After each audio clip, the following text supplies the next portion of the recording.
Welcome to Behind the Edit, a podcast that peeks behind the scenes and discusses the unexpected, and often very personal victories, stumbles and detours on a path to building a creative brand and business.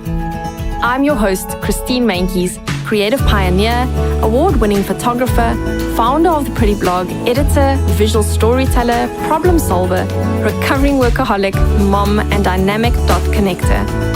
Over the next few months, I'll be sitting down with South African multifaceted designers and entrepreneurs to uncover their unique and at times zigzagged journeys to build what seems like a perfectly edited brand. Today, I have the pleasure of welcoming a very bold and brave South African female designer, Katherine-Mary Pichulik. Playing around with utility rope, more commonly known in industrial environments, Kat, as many call her, is fearless in a pursuit to create jewellery that empowers women. In true behind-the-edit style, as a qualified paâtissier and BA Fine Arts graduate from the Michaelis School of Fine Art at the University of Cape Town, Kat had an unconventional journey to founding Pichulik, her jewellery and accessories studio based in Cape Town, South Africa. Over the years, she and her Pan-African team have created exquisitely crafted wearable art, rooted in Africa, but loved globally. Her incredible pieces have drawn the attention of numerous international trend leaders and adorn shelves of well-known luxury retail and museum stores, including Tate Modern, MoMA, Bloomingdales, and Selfridges. She was also recently featured in Vogue Italia, which in itself is a noteworthy achievement. With all Katherine-Mary has achieved, it's sometimes hard to believe that it all started around her kitchen table back in 2013.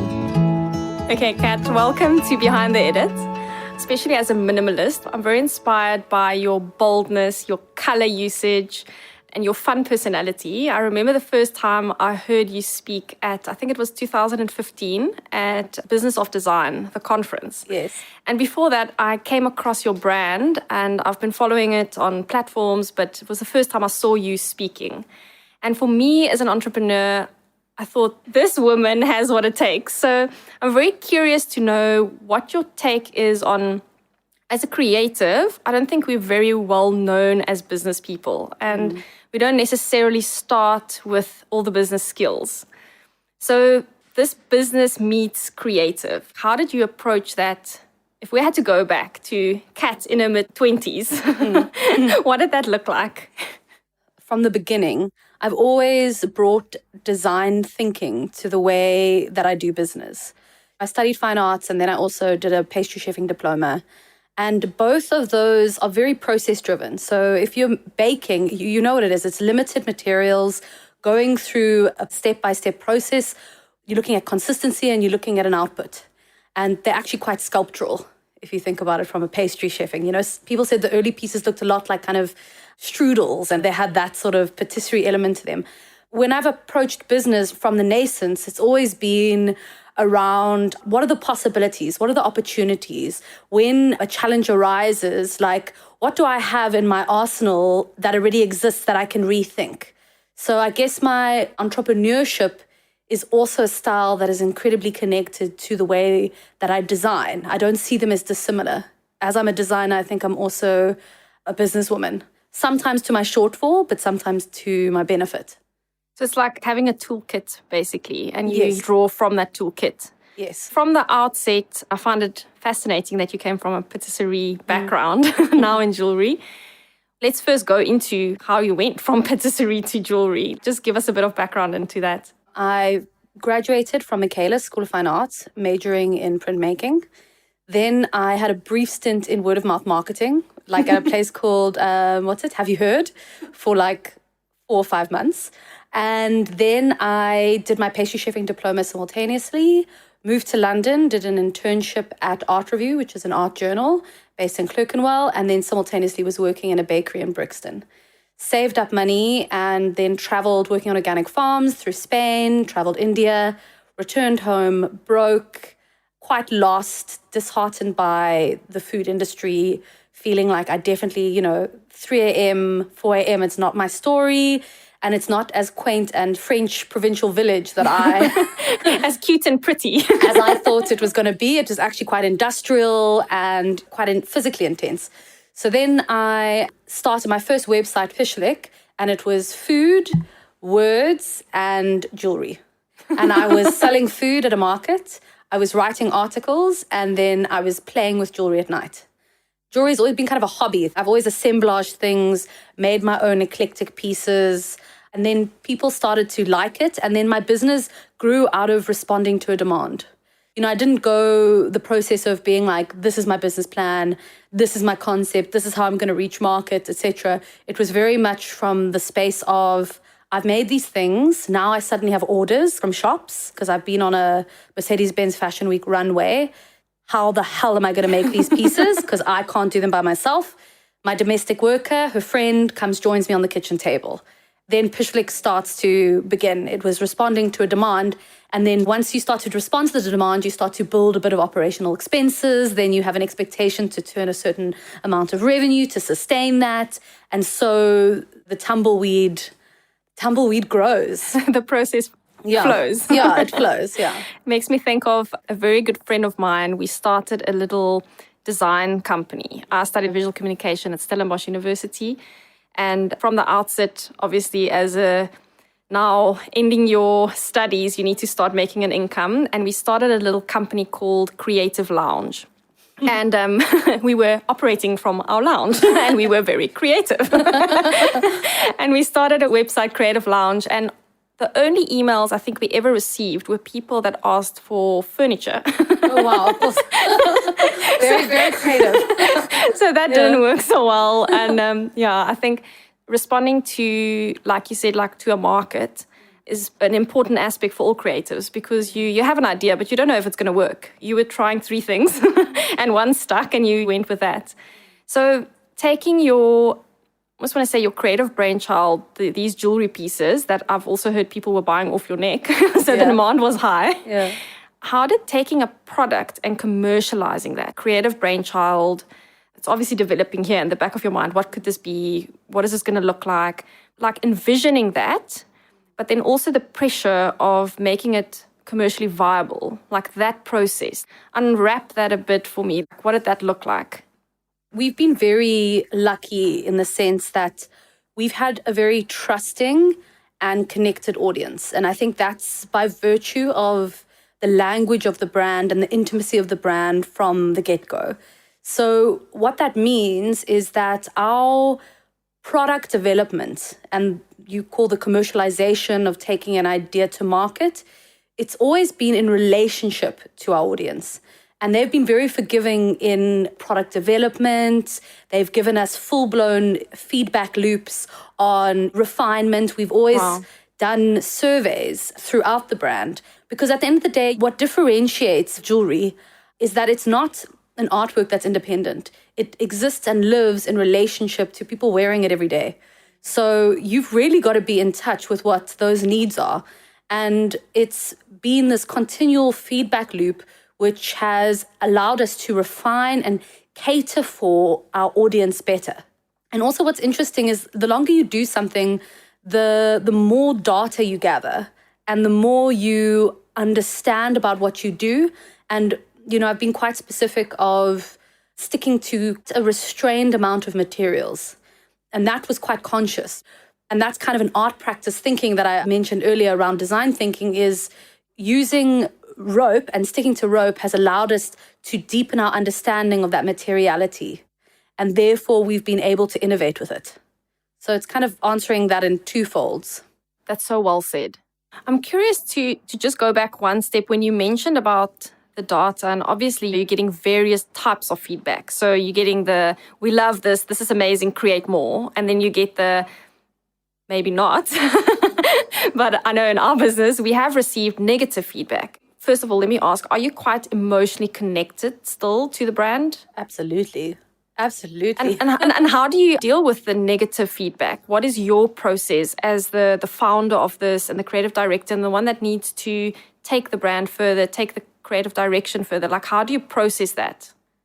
I think what you understand around the intimacy of making jewelry, or I guess any items that people use and engage with is your customers are your stakeholders.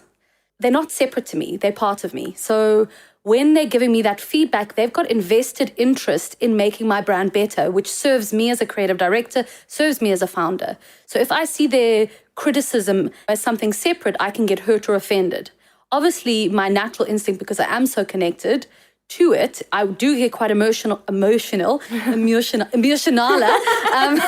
is that I've just got to create that differentiation. And also it's just being very clear around who are the stakeholders and who are the naysayers. You get those, I think it's Brené Brown always talks about that quote around. One of my favorite people ever. Yes, totally. Amazing. She's so inspiring. And she talks about either, if people are in the ring with you and they're on the court, or they're people on the sidelines. And if I can sense that someone who's giving me feedback is because they're on the court with me and they really want to play and do this, or if they're just sitting on the sidelines throwing tomatoes. And if that's them, I have a certain resilience towards that. Yeah, it's like the people who really, really love you, You don't really want to hear what they say, but you know that they're hitting it in the right spots. Totally, yeah. I'm curious to understand the process of scaling the business. Your product is very intensely hand created, and there's obviously a process through that. Like, how do you take something that Kat made by hand, you start roping in extra people, because obviously you know. That's what you did there. I didn't actually think about that. Whatever, you've been holding on to that little nugget and just waiting to drop it in. I feel like this might be a little bit of a theme. But you were roping people in there. Yeah. How did you take that process forward in terms of like, now you need to scale this? Obviously, there's a massive demand. And hand quality control. I think that's a theme that's quite difficult for creators that are working by hand. I think there's an amazing aspect to that, and especially looking at Africa with employment and upskilling, which is so amazing. But then it also comes with struggles for the entrepreneur. Yeah. How did that work? I think it's been an evolution. Having a business, it's a separate entity, but it's also part of you. And it's a constant dance with it. I also feel that it's never stagnant. So it's not like you have a problem, you find a solution, and then you go on to the next. It's a constant evolving thing. In the beginning, it was far looser. I had quite a few quality controls. I've had some not bad employees, but employees that weren't the right fit. I've had retail partners that weren't, it's been a constant kind of process. But one of the things is that from early on, I sought out people who knew better than me. I wasn't arrogant or proud in my grasp on what I did. And what's been a really amazing benefit or resource has been CEDA, for example, Small Enterprise Development Association, and their capacity to provide funding for us to bring in engineers, efficiency engineers. I've gone to all the talks I can go to. I constantly listen to podcasts.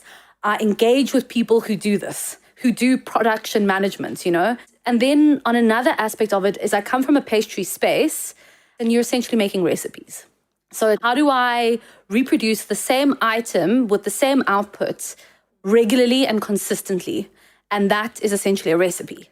And then it was around thinking around that. And as we've kind of gone into the journey, we're about 7 years into running the business, we now have a dedicated production manager, inventory management tool with assembly tech, that integrates into our accounting system. Like, there's a lot of kind of tech interventions that have allowed us to grow and have supported this back-end development.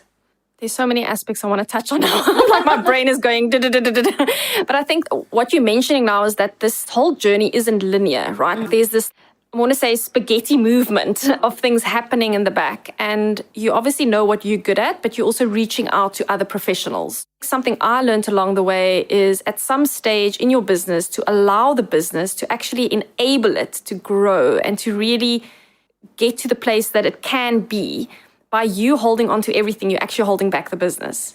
Totally. And so you are reaching out to other people. Are there any aspects of your business that you outsource that's not done by an internal team? Or are you currently all internal? So our digital marketing, we have someone on a retainer. So it's outsourced. Our graphic design outsourced on a retainer by Rishka Detoy. I think you might know her. She's divine. And then also we outsource our accounting with our accounting consultants. We outsource a human resource manager. I'm just thinking I'm going through each department. Yeah. So we do. There's a large portion of outsourcing. I think, though, what you do realize in the long term, though, is consultants are valuable to a point, but you start to see what your business requires full-time internally. And that's the constant shifting gears, is seeing what is a real value add being internalized and what kind of distant consultant offer that doesn't require such depth, ingrained, on-the-ground engagement. And also probably to be open to that constantly changing. Yeah, as totally. the business, it's like a human. Yeah. It changes. I think that's the fault of a lot of businesses who are struggling post-COVID. They call it PC, acronym, is struggling PC, is that they have not had the flexibility to innovate. They've quite rigid in their models and are not willing to respond. Someone said, I don't know where I read it, or someone said to me, is they said, you must understand that fundamentally running a business, it's about solving problems. Yes. And if you just stop getting so stressed out when problems occur, if you understand that that's your job description, that is fundamentally what you do. You solve problems, whether it's through creative thinking, design thinking, strategic thinking. It's like you solve problems. And if you get comfortable in that zone, then you have the capacity to flow. I can't agree more. My husband and I constantly, I almost say currently, but constantly and currently having this conversation about being comfortable with the uncomfortable. Yeah. And it took us, I think, 10 years to get to that topic because we were constantly fighting the uncomfortable, constantly fighting whenever something hit us hard or there's a change. And I think COVID is probably the biggest example of this. Just trying to like almost sit back as the victim and say like, you know, this is why I'm responding this way. But when you start looking at it in a different angle and you look, okay, actually, I just need to be very fluid. And I just need to be okay with things are never going to be okay. Totally. And I think that's definitely the mindset that's pulled me through as an entrepreneur. You were just talking about your team and going through all the departments. So in your in-house team, how many people approximately do you have at the moment? We've got 14 people. And how many of them are actively making the jewelry by hand? We've got 6 people, but it can scale according to order size. So we've baked in recently, maybe more tentatively so, a capacity to scale if required, but also not sitting operationally incredibly weighed down. Okay, so what does that mean? Is that meaning when orders come in, you can get in more people, or how are you guys managing that? Because I think that's very interesting from a business building point of view. Everything builds on top of one another. So for quite a long time now, our crafters or artisans or just teammates, they have always had a base salary. And then whenever we produce more, have larger sets of orders, then it can scale. The base salary is something that they know we're committed to and that they will always earn, because at the end of the day, sustainability actually also means people to sustain themselves and also trust that they're going to earn a certain amount. But then we've got a little bit of a rolling scale of if we ramp up, they have the capacity to earn more.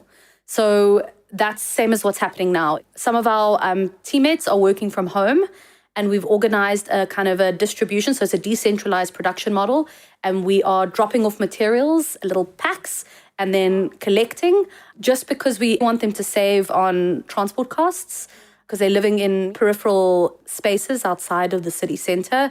But we also don't want to put them in a vulnerable space of public transport during this time.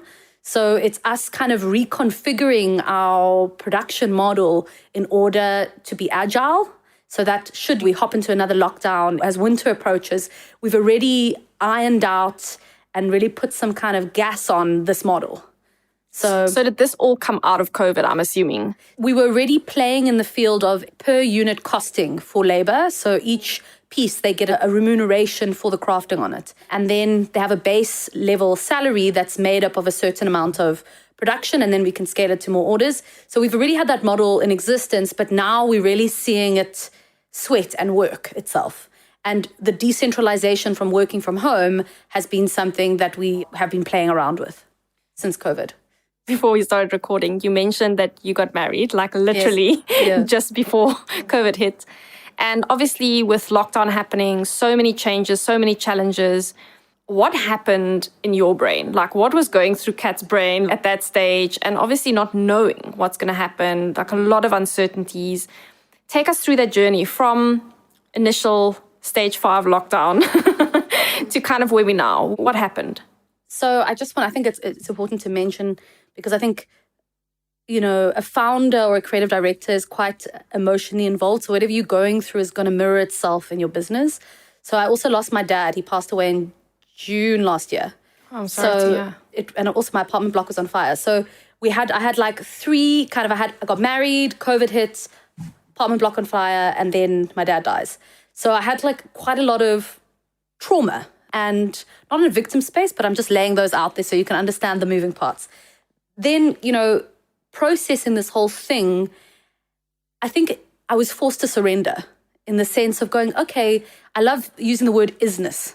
This is what it is. Isness. I like that. There's you can't fight. There's certain things you can't fight. You can't fight death, and you can't fight a pandemic. We're trying to, but we're not winning. Not as an individual. I can't be like, Cyril, I must have access to my studio. Like, customs, let me ship. It's like, you got to choose your wars. Yeah. So what we did, my co-CEO and I, and she's a phenomenal woman called Tracy Chiapini Young. She joined my company the year before in June. We sat down and we said, okay, who are we going to be after this? Who is Pichulik in the landscape of COVID? And we decided two things. The first thing we decided is we've built brand equity. We've built a brand that people trust, that people are connected to, and we've built a team that we love.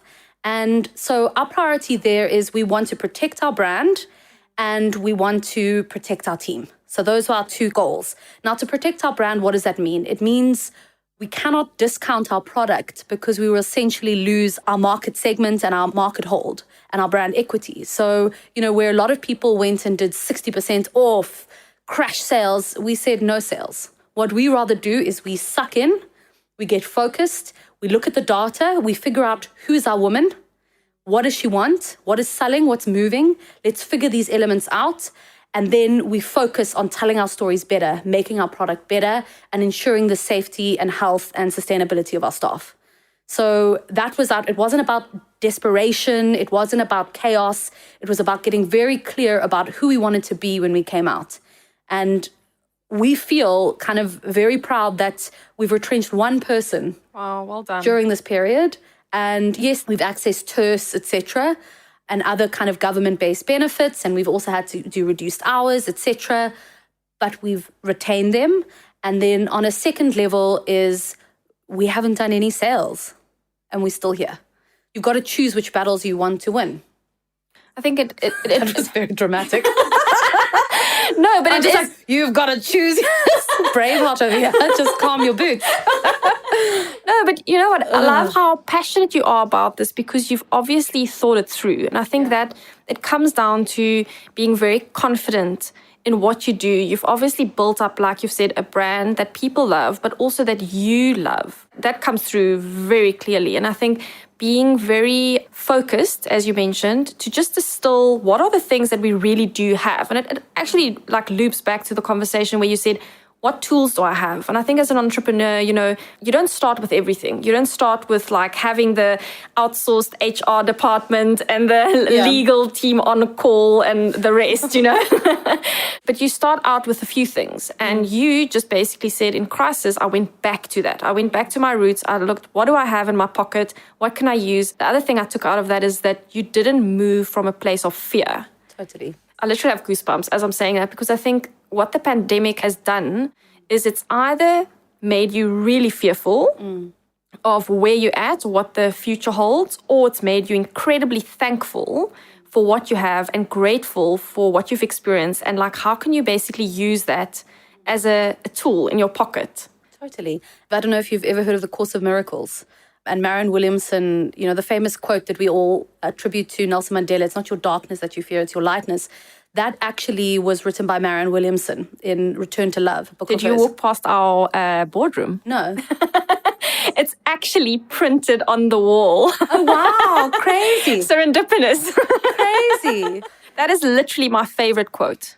Well, literally. Well, I think that, and they always talk about, Course in Miracles is either you are walking towards fear or you're walking towards love. And those are the only two options we really have. And if you remove all the nuts and bolts of it, it's actually just those two simple decisions. And in that time, what I would say very crucially is you also realize that you need to work with people you adore. They might not have the same opinion as you. They might not fully be on board with every decision you make, but you've really got to create a team that is connected, supports you, and is on the same vision. We had some moving around, so 2 people left the team, and I've got 2 new people in the team, and there was some reconfiguring, but I feel so confident that I'm really with a team that I adore, that I trust, and I feel that we can grow with. You can walk through the fire with them. 100%. No, it's it's a real gift. No, it is. And I think with COVID, for me specifically also, my husband and I are both entrepreneurs, and, this took us home, and we have a 2-year-old, and it was absolute madness. And we had to figure out a whole new rhythm because we were going to the office, and all of a sudden we're at home and we need to reconfigure just the home space. At that stage, he was 14 months old. So that was quite brave mama, yeah. Quite a story, But I looked at this and I thought there's so many parents out there that are all struggling with this new rhythm. And so many entrepreneurs that are struggling with new rhythms. But we all had to distill. We all had to go back to what is it that we have? COVID for me was also a realization of what do you allow in your life and what don't you allow in your life? What do you actually say no to? I got into a rhythm of the businesses are flowing. You start connecting with people. There's always this thing that you have to grow everything. It's another topic my husband and I, we're talking about often, this idea that when you start building a business, the first thing people ask you is how's this going to scale? How are you going to build it? And there's almost a external pressure that you constantly have to grow. Every year you have to show more profits. And we're just talking about that, what do you actually allow into your life? And do you actually have to allow more people and more people where at some stage, maybe you don't need that much coming in so that you can actually give out more? I don't know if that is a theme for you, but for me, that was quite a big, let's say, theme during COVID. I want to jump to Pichulik, the world-renowned jewellery brand. I remember, I think it was, where are we now? 2000, it feels like we lost a whole year. So I just have to do the maths there. 2019, Ian and I went to New York and we walked into MoMA and I was looking at all the products, and there, obviously, I saw the Pichulik brand. And I was, on the one hand, so proud, and on the other hand, I almost didn't believe it. And I thought, why don't you believe that an African product could be in MoMA? So I want to go back to that MoMA moment for you. How did that happen? How did you get your product there? We've been very blessed in a way. A lot of people have come to us. So we stock MoMA, Tate Modern, we've done Bloomingdales, we've done the BHV Marais, Selfridges, we've done some hard-hitting department stores and national museums. And a lot of people do come to us. And I think what that's about is very early on, I guess coming from maybe an arts background, is I saw the power of visual storytelling and how that is incredibly scalable from a way to access a global market. So sometimes I think as South African designers, we don't invest in those assets and that collateral. And thus we end up not being able to scale in the global markets because people can't actually see our things. I think from an early stage, we invested in that, and therefore we became part on people's radar.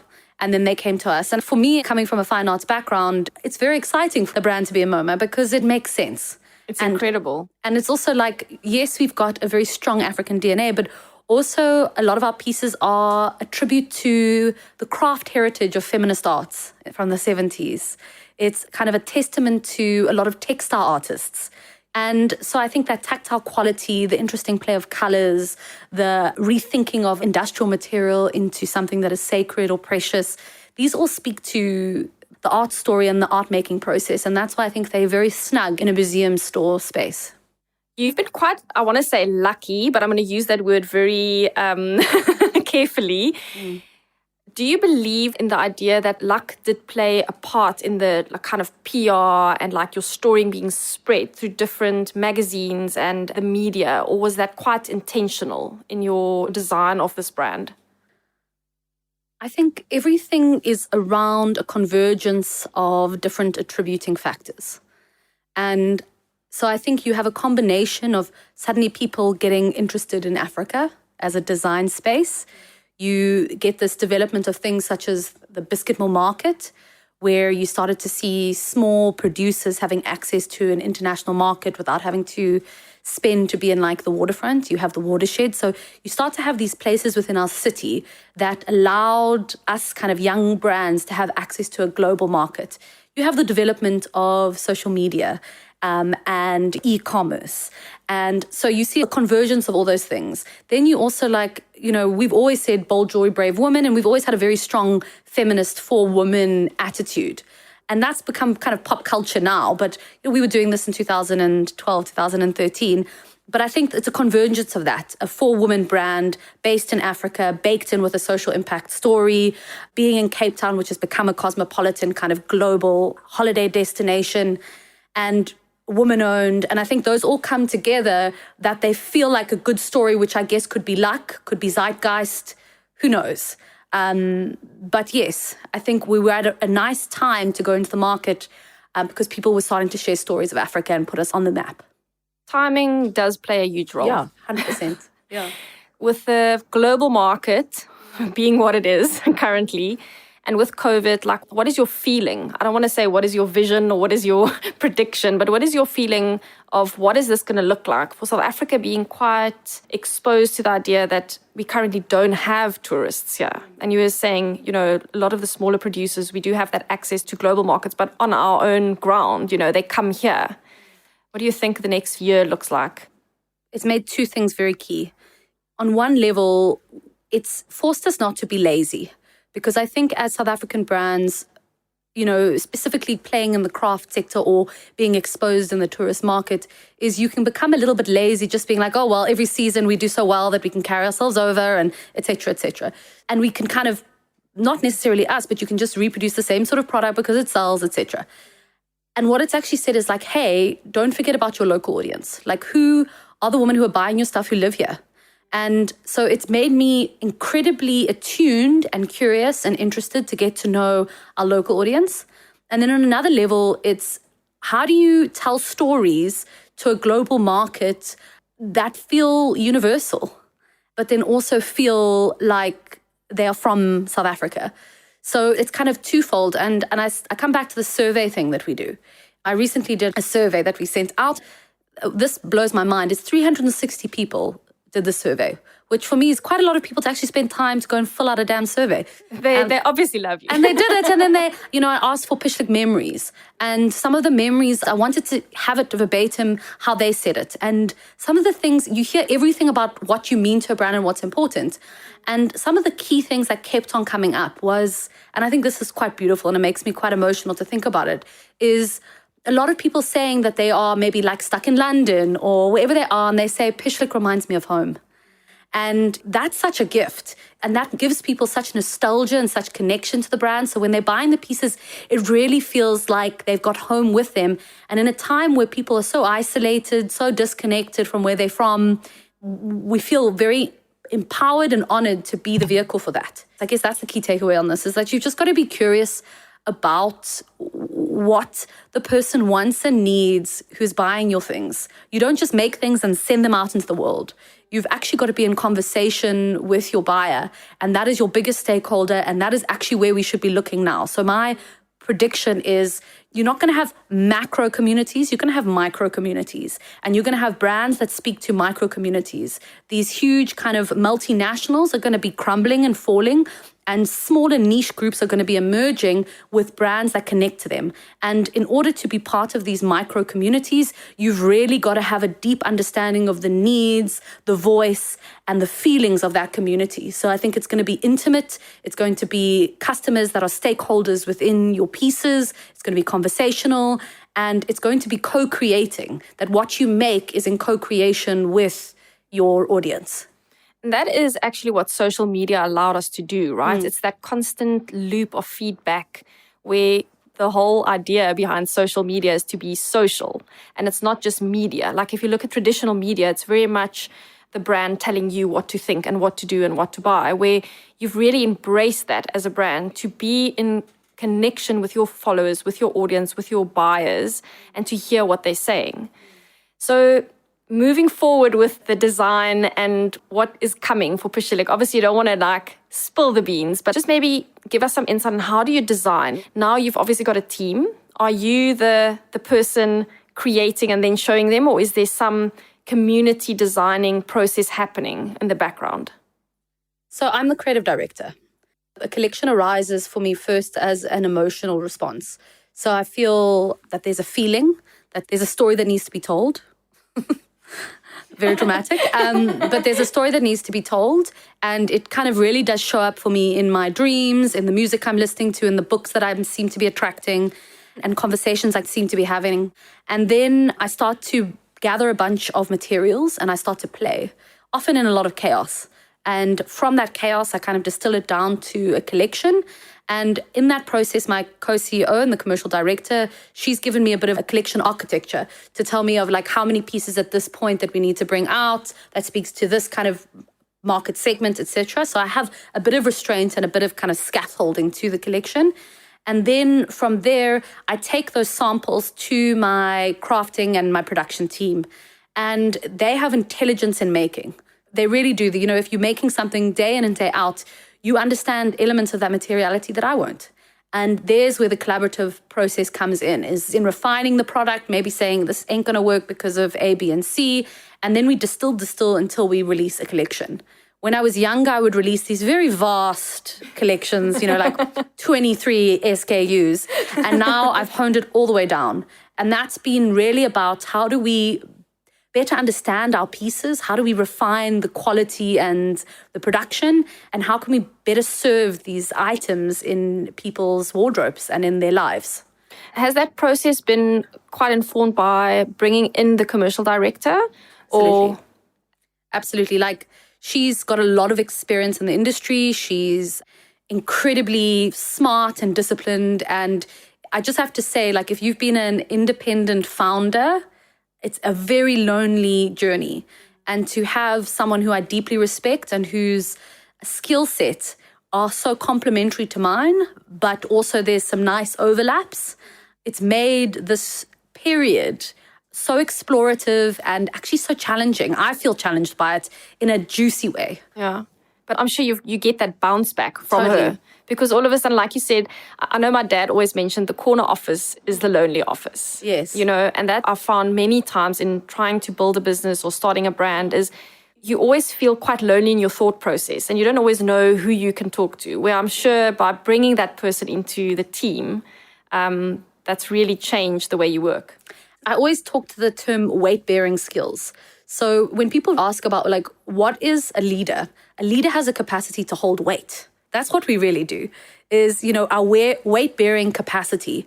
And when you find someone who you respect and feel is on the same weight-bearing capacity as you, the load feels a little bit lighter. And I think that's where you see people have burnout, or just actually fully overwhelmed by the weight of their businesses. It's not just the actual day-to-day runnings of it. It's also the stress of knowing how much you need to bring in every month to keep the thing running and all that weight bearing. But to have someone in partnership is you can go, okay, cool. Can you carry this for 2 seconds? I've got to go to my dad's funeral. And not feeling I have to be sitting while I'm at the funeral handling things.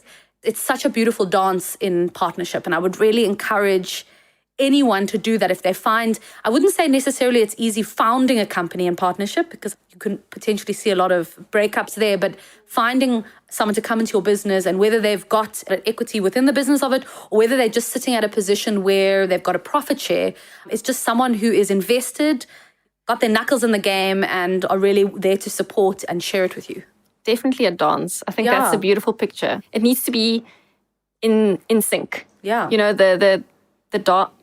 Okay, let me just hold it there. Before I start trying to draw pictures here, that doesn't make sense. But sometimes you can be out of sync. And sometimes even with a partnership, you can coming back to the analogy of the dancing, is you can be knocking feet, or trying to go in the same direction and trying to both lead. And sometimes it's feeling that you can trust that person enough to go, okay, now this part of the song, the next few notes, you're going to lead here, and then we can swap over and I'm going to lead here. And that you trust them enough. Before, I've given someone lead in areas where I didn't trust them. And that made me feel vulnerable and insecure. But finding someone you trust where you can hand over the lead is really powerful. And I think to find a partner to know where you have your weaknesses and they fill, that is probably the best combination. I'm very curious to know, tell me more about the product that never saw the day of light. Oh, wow. Are you talking about the ugly items that stayed in the studio? Do you have some stash somewhere that you too scared to throw out, but also never want people to see? So I'll tell you it's two things. So I always say two things. You say one thing and I'm always like, two things. Maybe it's something about our personalities. But one of the things is like you get pieces where I've done collaborations with people or commissions by people. And whenever I don't trust my gut and I get too dominated by the brief, I've made some really disgusting things. And those I feel they're like, like a little thorn in my foot kind of feeling. But then I've got other pieces which I kind of am more accepting and loving because, they're part of the process. I see them as not like final products, but more like in transition. Because I do cast the net wide when I'm in a creative space. I like to be off my emails. I like to have a little zone. I like to be playing music. I like to be in often weird outfits with like a top knot, even though I look really weird with a top knot. Oh, please, can we see some photos? Oh my gosh, it's shocking. Especially when sometimes people would come into the studio and I'd be in that process. Some Instagram reel gosh. Inspiration right there. I should. Actually, I should. I totally should bring people to that space. It's scary. And I feel often very... Only for the VIP club. Yeah, exactly. For the VIP members only. I do feel very anxious in that space. I am a horrible wife. My husband's just like, oh my gosh, please, enough. I don't want you in my space because I'm moany. Like I just go into a very self-centered zone and I can be making a lot of ugly things and it can be so frustrating. But what's so amazing in the ugliness, the wading through that darkness is there's a tipping point. So I can actually see the theme is like there's an evening I'll be like, oh, I'm making only ugly things. I will never make a nice thing again. I'm a failure. And then I'll go through all that. So you also go through that. Oh my gosh. You're not just always perfect and got it all together. Hell no. And then I'll have some wine and I'll just be very soppy and I'll create a playlist during the collection and then I'll play the music and be very angsty, maybe 13 years old. That's my persona. And then often the next morning, I just leave it. I always walk away. That's the skill, is whenever you're in a mushy, they call them swamplands in Jungian psychology, is when you're in the swamplands, you can sit, but there's sometimes time just to step a little away. And then I return there back to the work. With perspective. And often by the time I walk in, I know exactly what needs to be done. And I shop, and I find, the pieces that need to be made. You haven't explained what the ugly pieces look like. So okay, let's get back there. I feel like you kind of really danced around that question. I did dance around that. Maybe I was setting a stage. We do know that Pichulik's all about the perfectly pretty product. No. I was observant there. I do want to know the not branded Pichulik product. Okay, what does that look like? Okay, so I did a disgusting, it's so embarrassing. I actually feel levels of shame about it, but it's great to tell. Is this quite cool brand or whatever sent me this mood board and they were like, okay, cool. So, and it was all these trance, iridescence. And so I saw this and I was like, not necessarily my vibe. If you know my collections, I'm quite particular on my subtle colors or even they're quite specific. Subtle colors? Well, not subtle, but dysmorphia. No, but it's definitely not iridescent. I'm not iridescent. I don't think I've ever made anything with purple. Let's be honest. So suddenly they're giving me this color palette and then I was like, I don't know where to go. So I ended up buying these weird, shally, purpley things and I made the most disgusting mermaid jewelry. If I tell you, it looked like a craft project of an 11-year-old girl and it was just disgusting. Purpley and iridescent and I sent them images and they were like, no. Not really what we were going for. We didn't know that's where you would take it kind of, and I've also made... So I'm curious, did you get the job or did they just fire you right there? No, they just kind of very, not gently, quite clear. We were like, We'll contact you, don't contact yeah, us. like not so much. And I think that also comes down to personal confidence. There's two things again, is surprise. The first thing is always trust your gut in your process, and sometimes don't show people so early on in the process. Because sometimes we feel like we need to show people where we're at in the process.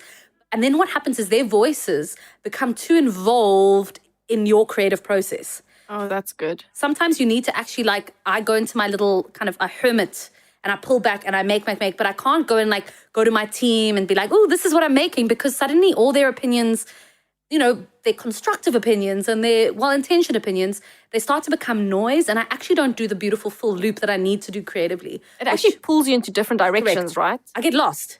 And so it's really important to kind of create that space.